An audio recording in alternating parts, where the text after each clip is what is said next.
About a year ago, I decided that I needed more Milky Oats tincture. The trouble was I was having trouble finding enough wild oats to make enough tincture. So I got some seeds and I spread them out, and grow they did, because oats are in the grass family and grasses are great growers. Look at them go. That's a lot of G's. So these guys popped up real big. They were very prolific and very easy to harvest, because all you have to do is run your hand down along a stem and pull it up, and brrrr, you got a handful of oats. When you harvest oats for a tincture, you want them at the milky stage, and that is when they're swelled up with fluids and you squeeze them and this white stuff comes out. That's the good time. If you're harvesting them for food, well, you can leave them later, and I did leave quite a few of them for later. Now, besides the oat head, there's also the stalk, and the stalk is also very nutritious, and you can use it for nourishing herbal infusions, and I saved quite a few of those. How do you make a Milky Oats tincture?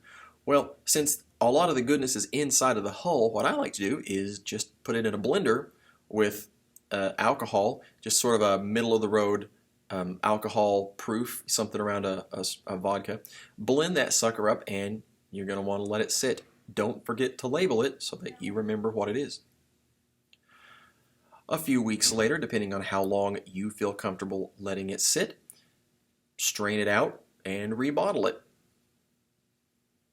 While we're talking about it, what is Milky Oats tincture good for? Well, a lot of things, but if we're just going to sum it up for right here, it's especially good for the nervous system, especially a nervous system, or an overworked and frazzled and harried type of nervous system. So let's talk about eating oats, and this will apply whether you are talking about foraging oats or whether you want to grow your own like I did here.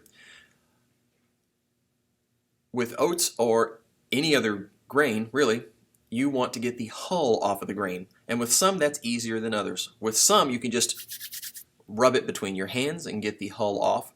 With some, you want to do what I'm trying to do here with the oats, which is to put them on the ground, and you can lay a towel out and kind of dance and walk over them to get the hulls off.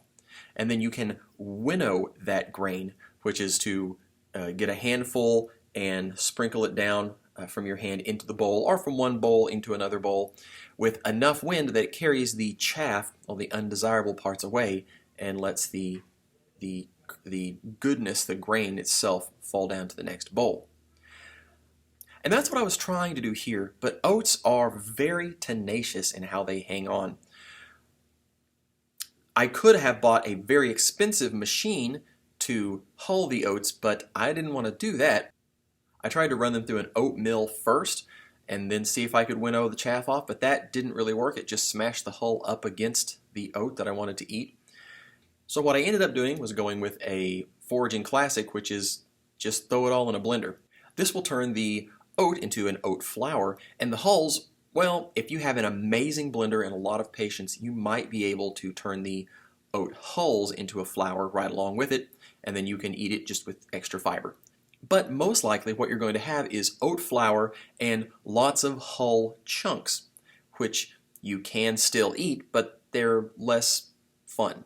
So what you can do is pour this mixture through a sifter, and you can sift out the hull chunks. Once you've made several passes, it will be ready to eat, and you can use it however you like to make a gruel, which is very not exciting, or what I like to do is turn it into a bread.